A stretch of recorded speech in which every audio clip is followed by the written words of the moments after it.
Welcome friends.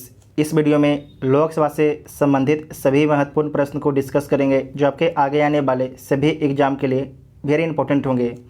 इस video में total आपके 52 क्वेश्चन को डिस्कस करेंगे और अगर आप 52 क्वेश्चन को देखते हैं तो लोकसभा से संबंधित आपको कोई भी दिक्कत नहीं होगी।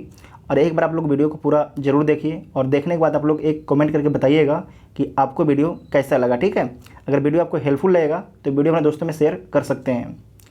पहला क्वेश्चन है कि लोकसभा का सदस्य चुने जाने के लिए एक व्यक्ति को किस आयु से कम का नहीं होना चाहिए। तो कोई भी व्यक्ति अगर लोकसभा का सदस्य बनना चाहता है तो उसका उम्र जो है 25 वर्ष से कम नहीं होना चाहिए। मतलब 25 वर्ष जिसका पूरा हो जाएगा वो लोकसभा का चुनाव लड़ सकता है। अगर कोई विधायक बनना चाहता है तो उसकी उम्र आपकी कितनी होनी चाहिए? 25 वर्ष होना चाहिए। मुखिया बनना चाहता है, पंचायत का चुनाव लड़ना चाहता है तो उसकी उम्र 18 वर्ष होनी चाहिए। उसके बाद राज्यसभा का कोई मेंबर बनना चाहता है तो उसकी उम्र जो है 30 वर्ष। ठीक है, अगर प्रधानमंत्री बनना चाहता है तो 25 वर्ष, मुख्यमंत्री बनना चाहता है तो 25 वर्ष। ठीक है, अगर राज्यसभा का मेंबर बनना चाहता है तो 30 वर्ष, अगर राष्ट्रपति बनना चाहता है तो 35 वर्ष, उपराष्ट्रपति बनना चाहता है तो 35 वर्ष। ठीक है, इतना आप सभी को याद रखिएगा, उम्र वाला जरूर याद रखिएगा। आपसे एक नए क्वेश्चन जरूर पूछा जाता है। ये तो आपको बहुत से क्वेश्चन को साइड करके एक क्वेश्चन सिर्फ लिए, बहुत से क्वेश्चन पूछे हुए आपके उम्र वाला कि लोकसभा का सदस्य चुने जाने के लिए एक व्यक्ति को किस आयु से कम का नहीं होना चाहिए। ठीक है, तो ये पहला क्वेश्चन था। और नेक्स्ट क्वेश्चन है कि लोकसभा के लिए निर्वाचन के बारे में निम्नलिखित में से कौन सा कथन सही नहीं है। निर्वाचन वयस्क मताधिकार के आधार पर होता है, तो सही बात है। जो 18 वर्ष हो गए हैं वो जाके मतदान कर सकते हैं।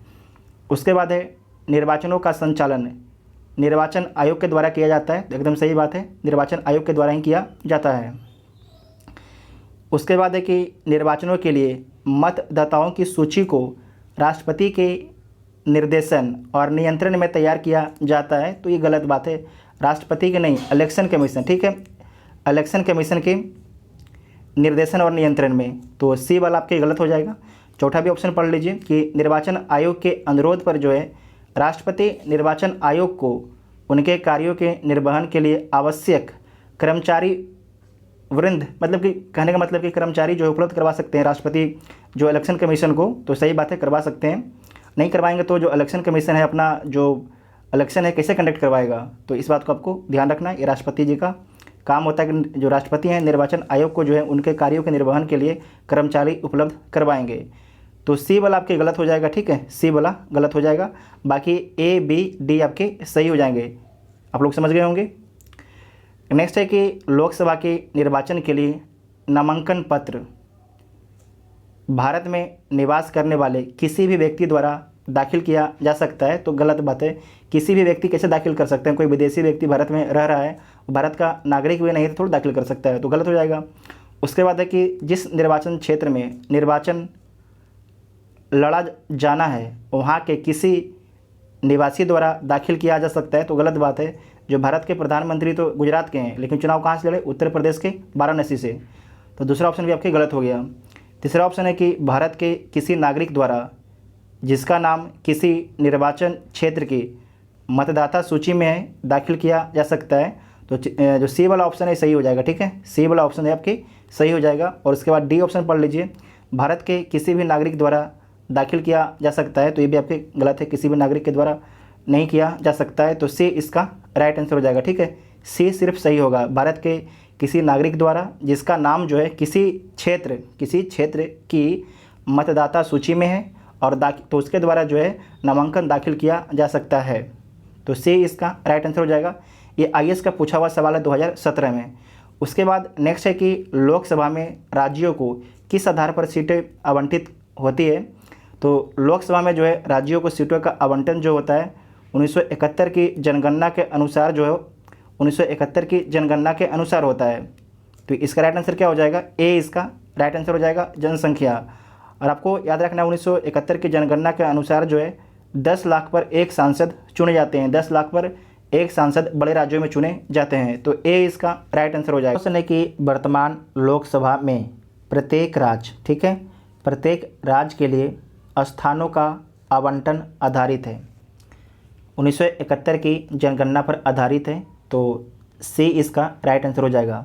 आपको उदाहरण से समझाते हैं, आप आराम से समझिएगा। ठीक है, 1971 में यहाँ पर उत्तर प्रदेश है, ठीक है।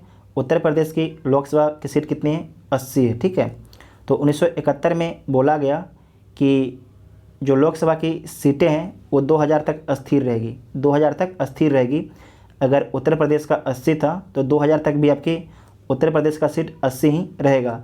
लेकिन 2001 में जो है 2001 में 84वां संविधान संशोधन के तहत बोला गया कि जो 2000 तक था सीटें अस्थिर, अब 2026 तक अस्थिर सीट रहेगा। कितना? 2026 तक सीट आपके अस्थिर रहेंगे, ठीक है। लेकिन इस बात को आपको ध्यान रखना है कि जनगणना भारत में हर 10 वर्ष में होती है। तो 2031 में जनगणना होगी, उसके आधार पर जो है सीटें चेंज की जा सकती है। 2026 तक तो आपके एक तरीके से अस्थिर ही है। तो अगर जब भी लोकसभा में सीट की अब चेंज होगा तो 2031 के बाद ही चेंज होगा, ठीक है। तो सी इसका राइट आंसर हो जाएगा। नेक्स्ट है कि लोकसभा में राज्यवार सीटों का आवंटन वर्ष 1971 की जनगणना पर आधारित है। यह निर्धारित किस वर्ष तक यथावत रहेगा? तो किस वर्ष तक ये पूछा जा रहा है, किस वर्ष तक जो है यथावत रहेगा, वेरी इंपॉर्टेंट है। 2026 नहीं, 2031 तक यथावत रहेगा, इस बात को ध्यान रखना है, 2031 तक, ठीक है।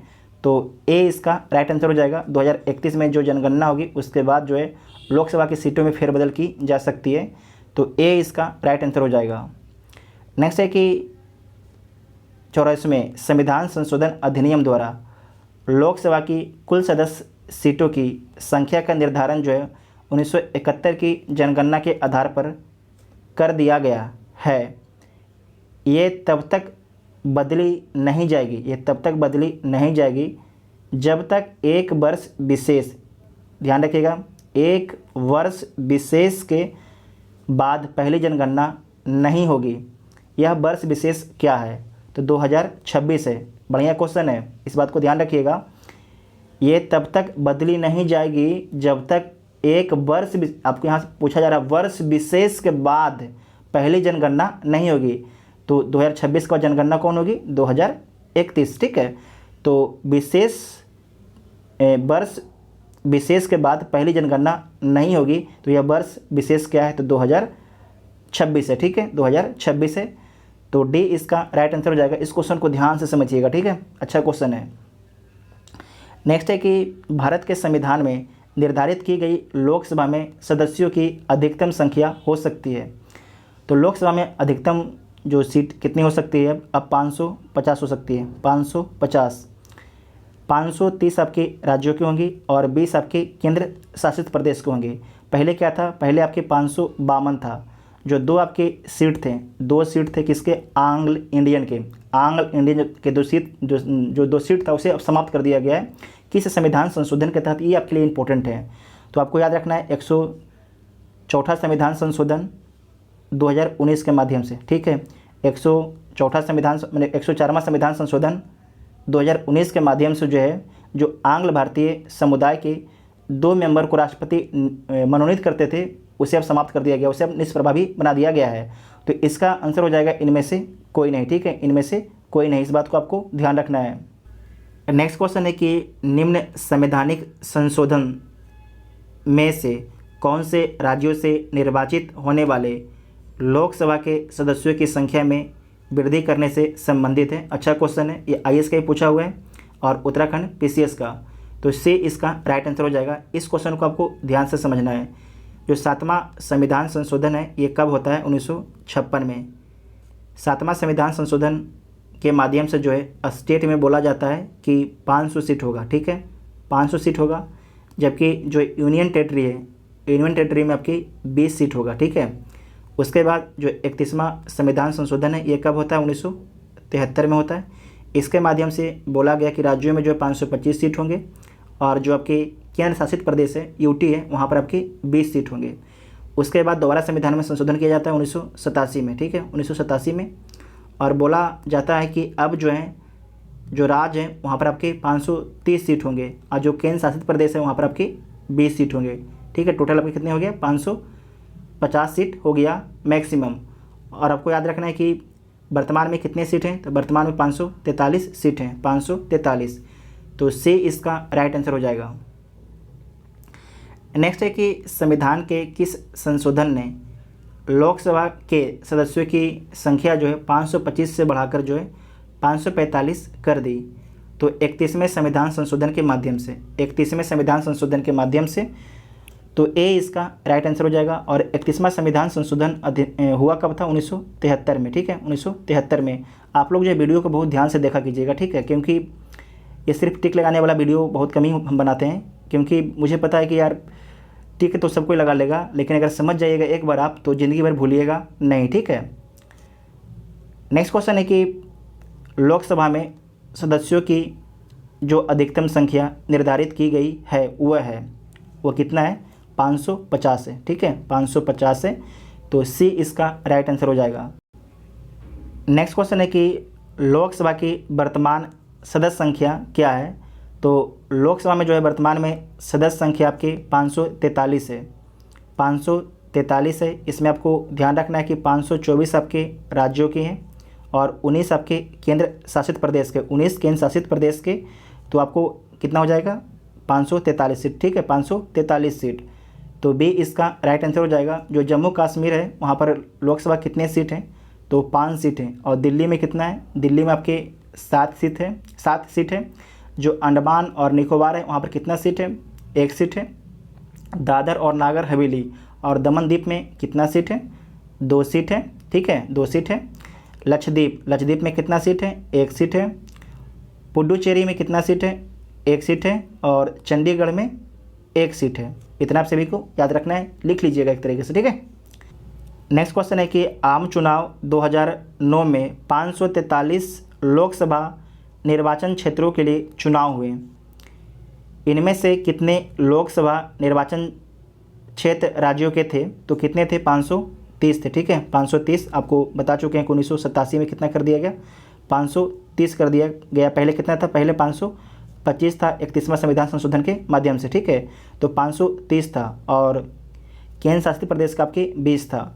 तो सी इसका राइट आंसर हो जाएगा, ठीक है, सी इसका राइट आंसर हो जाएगा। नेक्स्ट है कि भारतीय संविधान के किस अनुच्छेद के अंतर्गत जो है लोकसभा में अनुसूचित जातियों के लिए आरक्षण का प्रावधान किया गया है? तो प्रावधान किया गया है अनुच्छेद 330 के तहत, ठीक है, अनुच्छेद 330 के तहत। तो ए इसका राइट आंसर हो जाएगा, ए इसका राइट आंसर हो जाएगा।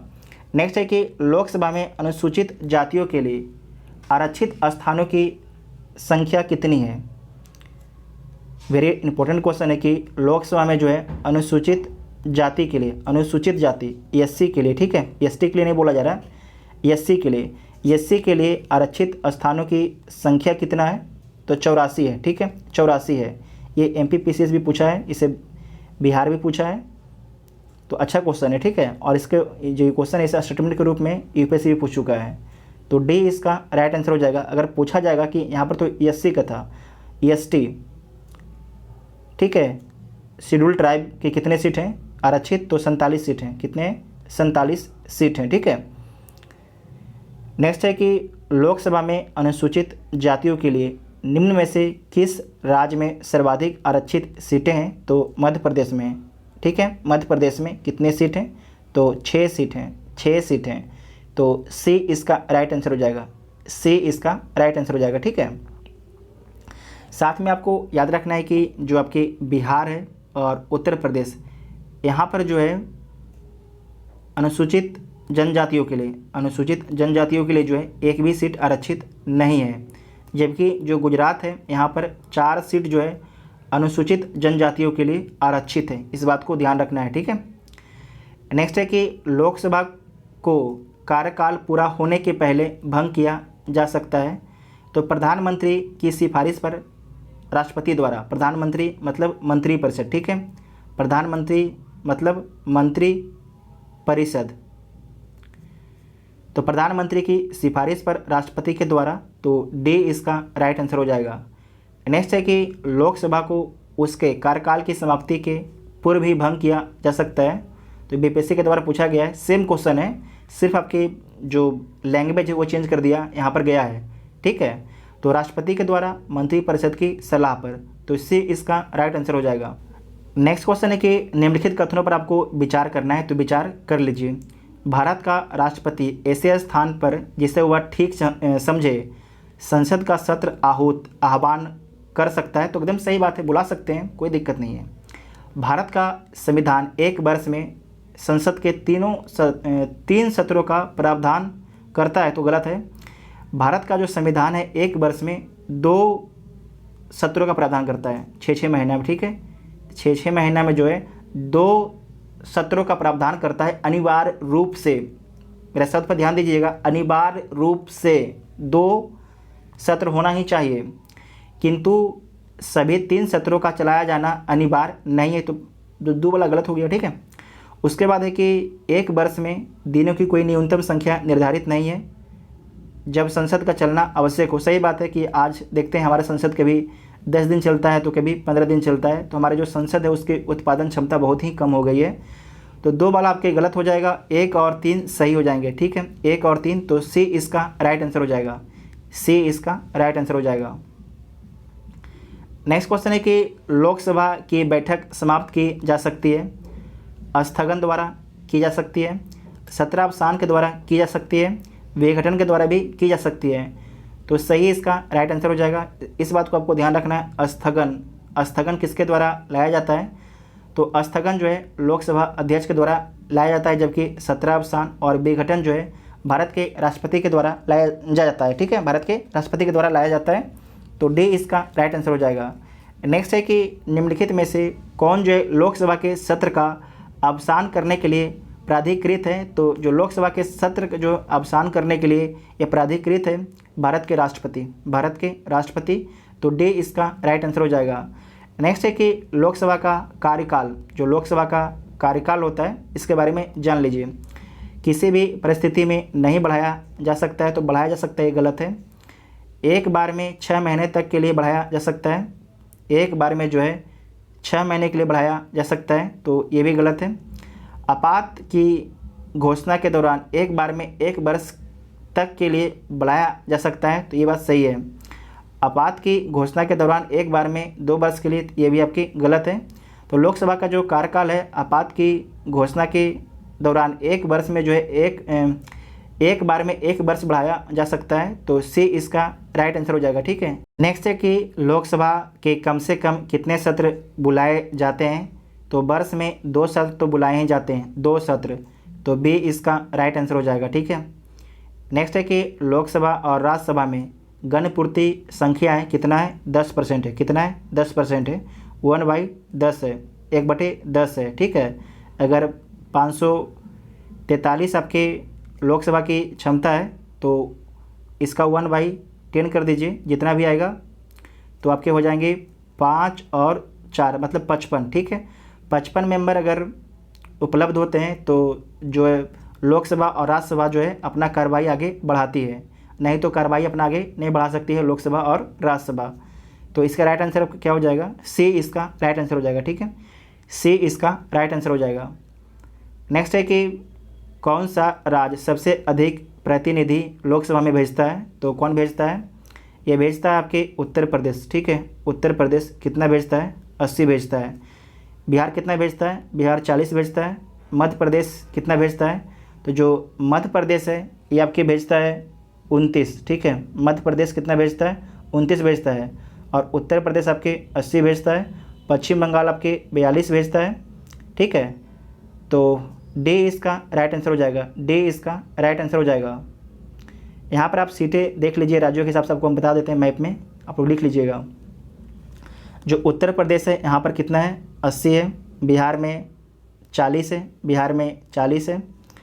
जो वेस्ट बंगाल है यहाँ पर 42 है। जो महाराष्ट्र है यहाँ पर आपकी 48 है, ठीक है, यहाँ पर 48 है।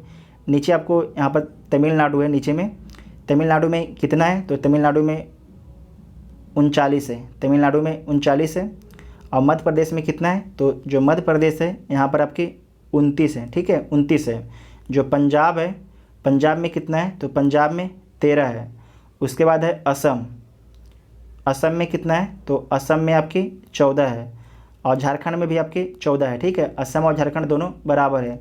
जो गुजरात है जहाँ से प्रधानमंत्री चुनाव लड़ते हैं, यहाँ पर कितना है, तो यहाँ पर आपके 26 है, कितना है, 26 है। जो राजस्थान है, राजस्थान में कितना है, तो राजस्थान में आपकी 25 है। उसके बाद है आंध्र प्रदेश, नीचे में यहाँ पर देखिए आंध्र प्रदेश में कितना है, तो आंध्र प्रदेश में भी आपके 25 हैं। उसके बाद है छत्तीसगढ़, छत्तीसगढ़ में कितना है, तो छत्तीसगढ़ में आपके 11 है, छत्तीसगढ़ में 11 है, ठीक है। और सिक्किम में कितना है, तो सिक्किम में आपके 1 है। जितना भी आपके इम्पोर्टेंट था सारे आपको हम बता दिए हैं। और जो जम्मू कश्मीर है यहाँ पर कितना है, 5 है। दिल्ली में कितना है, आपके 7 है, दिल्ली में 7 है, ठीक है। बाकी आपको हम एक डायग्राम दे देंगे, उस डायग्राम को आप लोग स्क्रीनशॉट ले लीजिएगा, ठीक है। उसे आप लोग बार बार देखिएगा। यहाँ पर ये 2 आपको डायग्राम दिया गया है, इसका आप लोग स्क्रीनशॉट जरूर ले लीजिएगा, ठीक है। यहाँ पर एक साइड आपके लोकसभा की सीट है और एक साइड आपकी राज्यसभा का सीट है। आपके एग्ज़ाम में बहुत ज़्यादा हेल्प करेगा ये डायग्राम। उसके बाद यहाँ पर देखिए कि जो केंद्र शासित प्रदेश है उसका डायग्राम है। यहाँ पर जो लिखा गया है नामित सदस्य, ये जो है लोकसभा में समाप्त कर दिया गया है। तो यहाँ पर आपके टोटल बचेगा 543 यहाँ पर लिखा हुआ 545 से गलत है, 543 होंगे, ठीक है। जबकि जो राज्यसभा है यहाँ पर जो 12 सदस्य राष्ट्रपति के द्वारा मनोनीत किए जाते हैं, आपके राष्ट्रपति उनको मनोनीत करते ही रहेंगे। तो जो आपके राज्यसभा है, राज्यसभा में 245 मेंबर आपके टोटल हैं। उसके बाद नेक्स्ट क्वेश्चन है कि निम्नलिखित राज्यों संघ शासित क्षेत्र के समूह से किसकी लोकसभा में केवल 1 सीट है। तो किसकी जो है केवल लोकसभा में 1 सीट है, तो देख लीजिए जो आपके गोवा है, मेघालय है, नागालैंड है। इसमें जो आपको याद रखना है, जो मेघालय है इसका 2 सीट है, मेघालय का 2 सीट है। उसके बाद मणिपुर है, इसका भी 2 सीट है। उसके बाद है अरुणाचल प्रदेश, इसका भी 2 सीट है। चंडीगढ़, सिक्किम और मिजोरम, इन तीनों के 1-1 सीट है। तो डी इसका राइट आंसर हो जाएगा, ठीक है। डी इसका राइट आंसर हो जाएगा। जो डायग्राम आपको दिए हैं वो डायग्राम चार्ट आप लोग जरूर देखिएगा बढ़िया से, ठीक। उसके बाद क्वेश्चन आपको सोल्व हो जाएंगे। उसके बाद नेक्स्ट है कि निम्नलिखित में से किस राज्य से लोकसभा के 2 सदस्य निर्वाचित किए जाते हैं। त्रिपुरा से, मिजोरम से, नागालैंड से, सिक्किम से। तो आपको ध्यान रखना है कि जो त्रिपुरा है यहाँ से 2 सीट लोकसभा के हैं, जबकि मिजोरम, नागालैंड और सिक्किम, इन तीनों को 1-1 सीट है, ठीक है। 1-1 सीट है। आप लोग मैप साथ में कभी रखा कीजिए, ठीक है। जो अब जब राज्य की बात आ जाए ना, तो साथ में आप लोग जो एटलस होता है उसे जरूर खोल लिया कीजिए और वीडियो पॉज करके उस राज्य को एक बार देख लिया कीजिए। और उसमें क्या देखना है, उस राज्य की राजधानी देखना है, उस राज्य की सीमा किन किन राज्यों से लगती है, अगर अंतर्राष्ट्रीय सीमा लगता है तो किन किन देशों से लगती है, ये सारा चेक कर लेना है आपको, ठीक है। साथ में आप लोग वहाँ अगर नदी कोई निकलती है नदी भी देख सकते हैं, ठीक है, क्योंकि नदी के बारे में भी आपसे एग्जाम में पूछा जाता है। और अगर अभ्यारण्य अगर देख पाते हैं तो अभ्यारण्य भी देख लीजिएगा। नेक्स्ट है कि निम्नलिखित में से कौन सा एक लोकसभा का सर्वाधिक बड़ा निर्वाचन क्षेत्र है क्षेत्रफल के हिसाब से। तो लद्दाख है, ठीक है, लद्दाख है। IAS का पूछा हुआ सवाल है, तो बी इसका राइट आंसर हो जाएगा। लद्दाख का क्षेत्रफल कितना है, 1,73,266 वर्ग किलोमीटर। और सेकेंड नंबर पर आपके कौन आता है, तो सेकेंड पर आपके आता है बाड़मेर, ठीक है। सेकेंड पर आपके आता है बाड़मेर। तो पहला पर आपके आता है लद्दाख, तो बी इसका राइट आंसर हो जाएगा। जो आपके कच्छ है, कच्छ आता है तीसरे नंबर पर। जो कच्छ है ये तीसरे नंबर पर आता है। कच्छ का क्षेत्रफल है 41,414 वर्ग किलोमीटर। नेक्स्ट है कि वर्तमान में लोकसभा में निर्वाचन क्षेत्र के लिए चुनाव व्यय की अधिकतम सीमा क्या है। तो आपको ध्यान रखना है कि वर्तमान में जो है लोकसभा के लिए चुनाव की अधिकतम जो राशि, यानी कि जो लोकसभा चुनाव होता है उसमें अधिकतम राशि कितने व्यय किया जा सकता है एक कैंडिडेट के द्वारा, तो 77 लाख, ठीक है। 77 लाख ये है आपके बड़े राज्यों के लिए। छोटे राज्य कितना खर्च कर सकते हैं, तो छोटे राज्य जो हैं 59.4 लाख रुपया खर्च कर सकते हैं छोटे राज्य लोकसभा में। जबकि विधानसभा का चुनाव होता है, तो विधानसभा के चुनाव के लिए एक कैंडिडेट कितना खर्च कर सकता है बड़े राज्य में, तो 30.8 लाख, ठीक है, 30.8 लाख। और छोटे जो आपके राज्य हैं वो कितना खर्च कर सकता है छोटे राज्य आपके एक कैंडिडेट पर, तो 22 लाख, ठीक है, 22 लाख। इस बात को आपको ध्यान रखना है, इम्पोर्टेंट है, ठीक है। नेक्स्ट है कि लोकसभा चुनाव का कोई प्रत्याशी अपना जमानत खो देता है यदि उसे प्राप्त नहीं हो सके। तो आपको याद रखना है कि आपको समझाते हैं उदाहरण से। अगर 100 वोट पड़ता है, ठीक है, अगर 100 वोट पड़ता है तो 100 वोट में से मान लीजिए कि जो 10 वोट खराब हो जाता है, 10 वोट खराब हो जाता है, तो बचता है 90 वोट। 90 वोट में से जो है 1/6 वोट लाना है जो कैंडिडेट खड़ा हुआ है चुनाव में। अगर 1/6 वोट ले आते हैं तो उनकी ज़मानत जब्त नहीं होगी।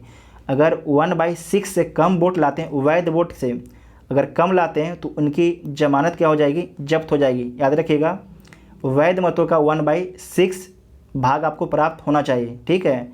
तो इसमें से तो ऑप्शन में नहीं दिया गया है, तो डी इसका राइट आंसर हो जाएगा, ठीक है। डी उपरोक्त में से कोई नहीं। उसके बाद नेक्स्ट है कि लोकसभा का पहला आम चुनाव कब हुआ था।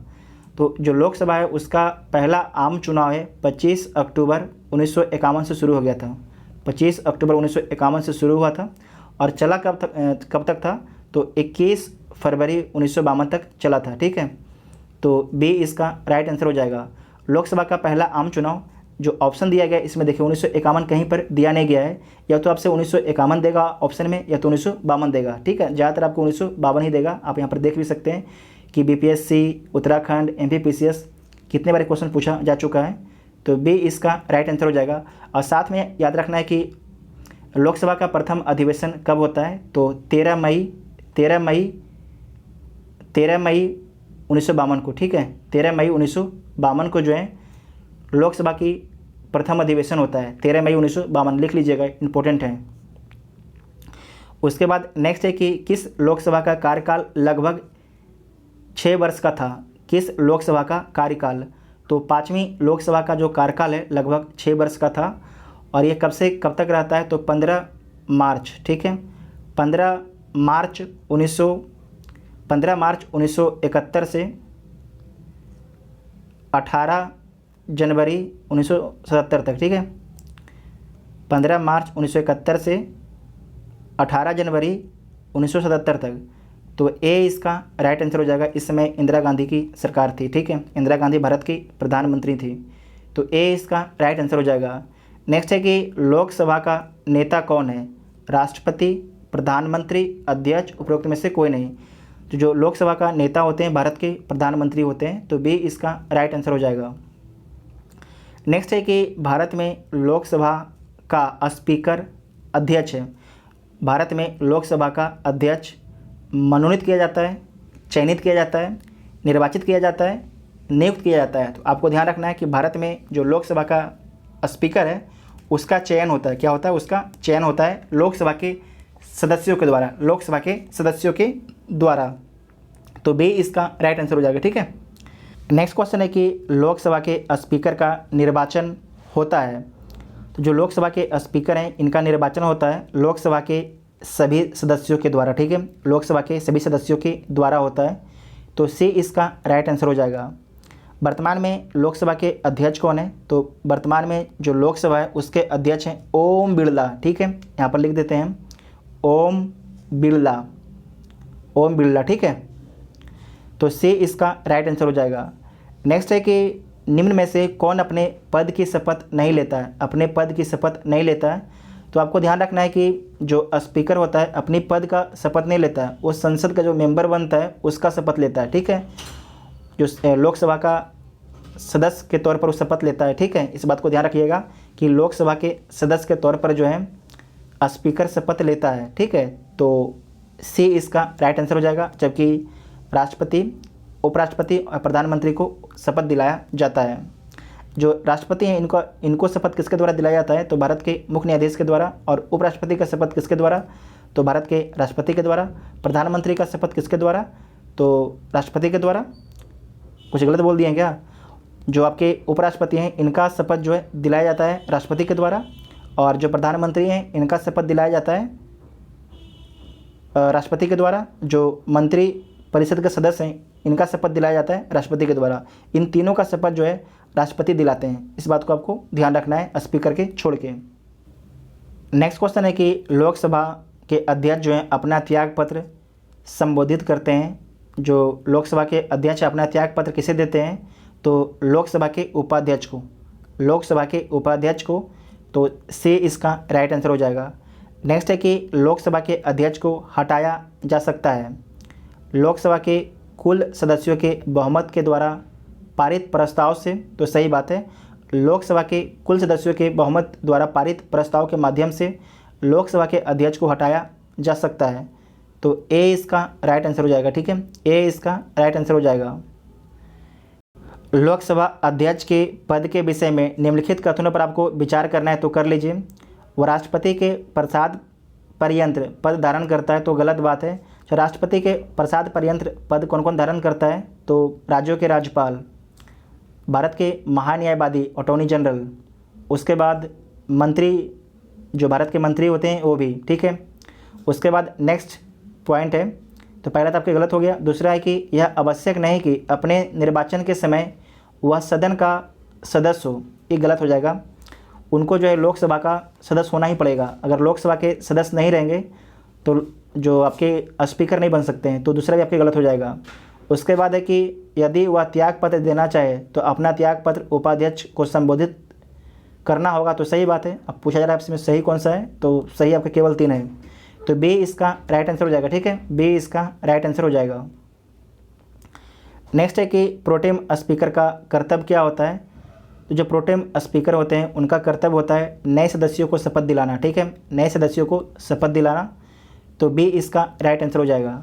नेक्स्ट है कि प्रोटेम स्पीकर समानता किसे नियुक्त किया जाता है। तो जो प्रोटेम स्पीकर हैं समानता नवनिर्वाचित लोकसभा के वरिष्ठतम सदस्यों में से एक को नियुक्त किया जाता है। जो सबसे वरिष्ठ होते हैं उनको प्रोटेम स्पीकर नियुक्त किया जाता है, तो सी इसका राइट आंसर हो जाएगा, ठीक है। नेक्स्ट है कि लोकसभा अध्यक्ष स्पीकर अपने कास्टिंग वोट का प्रयोग केवल करते हैं वर्तमान सरकार को बचाने हेतु, संविधान में संशोधन के मामले में, आपात के मामले में, जब वोट बराबर बराबर होने के नाते टाई हो जाता है तो जो लोकसभा के अध्यक्ष हैं वो कास्टिंग वोट करते हैं, ठीक है। जैसे कि विपक्ष ने भी आपके 50 वोट दिया और पक्ष वाले भी, आपके जो पक्ष वाले हैं उन लोगों ने भी 50 वोट दिया, तो बराबर हो गया। तो अब जो है कास्टिंग वोट दिया जाएगा लोकसभा के अध्यक्ष के द्वारा, जिसके तरफ दिया जाएगा उसका विजयी हो जाएगा, ठीक है, उसका विजयी हो जाएगा। नेक्स्ट क्वेश्चन है कि संविधान का निम्न अनुच्छेदों में से कौन एक उपबंधित करता है कि मत बराबर होने की दशा में जो है लोकसभा के अध्यक्ष का मत जो है निर्णायक होगा और वह उसका प्रयोग करेंगे। तो अनुच्छेद 100 के माध्यम से, ठीक है, अनुच्छेद 100 के माध्यम से, तो सी इसका राइट आंसर हो जाएगा। नेक्स्ट है कि लोकसभा के प्रथम अध्यक्ष कौन थे। ये अनगिनत बार क्वेश्चन पूछा गया है, ठीक है। तो लोकसभा के जो प्रथम अध्यक्ष थे जीबी मावलंकर थे। ये कब अध्यक्ष बनते हैं, तो 15 मई 1952 को, ठीक है, 15 मई 1952 को बनते हैं। और अपने पद पर रहते कब तक हैं, तो 27 फरवरी 1956, ठीक है। आपको याद रखना है कि जो जीबी मावलंकर हैं अपने पद पर रहते हुए उनकी मौत हो जाती है, तो ए इसका राइट आंसर हो जाएगा। नेक्स्ट है कि प्रथम स्पीकर जिसके विरुद्ध लोकसभा में अविश्वास प्रस्ताव लाया गया, तो जीबी मावलंकर साहब हैं, ठीक है, तो बी इसका राइट आंसर हो जाएगा, बी इसका राइट आंसर हो जाएगा। नेक्स्ट है कि लोकसभा की प्रथम महिला अध्यक्ष कौन है, तो मीरा कुमार है। मीरा कुमार किस राज्य से संबंधित हैं, तो जो मीरा कुमार हैं बिहार राज्य से संबंधित हैं मीरा कुमार। नेक्स्ट है कि यदि उपाध्यक्ष लोकसभा की अध्यक्षता कर रहे हो तो उन्हें क्या अधिकार प्राप्त है कि वह लोकसभा के विचार विमर्श में भाग ले सकते हैं। गलत। सदस्य के रूप में सदन के समक्ष किसी प्रस्ताव का पर मतदान कर सकते हैं, ये भी गलत है। मत बराबरी की अवस्था में मतदान कर सकते हैं, तो सही बात, ये राइट आंसर हो जाएगा, ठीक है, तो सी इसका राइट आंसर हो जाएगा। नेक्स्ट है कि निम्नलिखित में से कौन जो है प्रथम जनजातीय लोकसभा अध्यक्ष थे, तो पी.ए. संगमा थे। पी.ए. संगमा, पी.ए. जो संगमा है ये किस राज्य से संबंधित हैं, तो मेघालय राज्य से संबंधित हैं, मेघालय राज्य से संबंधित हैं। आप लोग कमेंट बॉक्स में बताइएगा कि जो पी.ए. संगमा है इनके बेटे अभी मेघालय के मुख्यमंत्री हैं, तो उनका नाम क्या है, आप लोग को कमेंट बॉक्स में बताना है। नेक्स्ट है कि लोकसभा सचिवालय प्रत्यक्ष रूप से किसकी देखरेख में कार्य करता है, तो जो लोकसभा सचिवालय प्रत्यक्ष रूप से लोकसभा के जो अध्यक्ष होते हैं उनके देखरेख में काम करता है, तो डी इसका राइट आंसर हो जाएगा, ठीक है, डी इसका राइट आंसर हो जाएगा।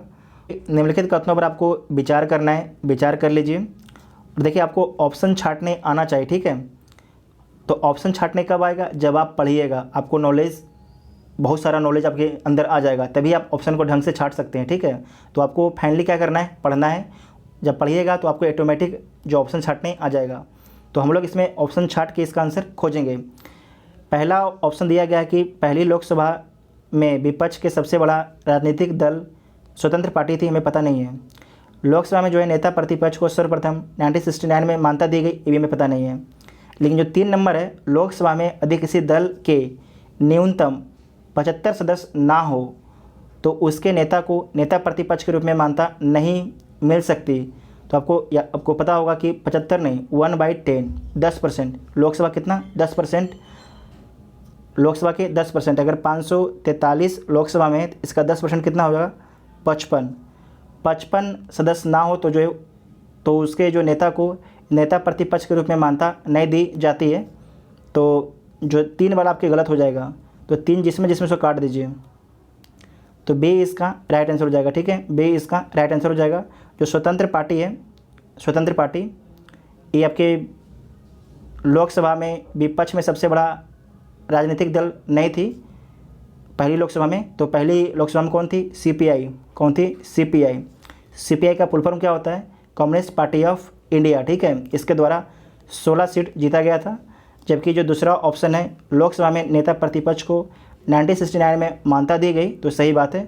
तो बी वाला केवल राइट आंसर हो जाएगा, तो बी आपके राइट आंसर हो जाएंगे। ठीक है, लोकसभा संबंधित जितने भी इंपॉर्टेंट क्वेश्चन थे, सारे क्वेश्चन को हम लोगों ने इस वीडियो में डिस्कस किए। आप लोग कमेंट करके जरूर बताइएगा आपको वीडियो कैसा लगा। ठीक है, थैंक यू।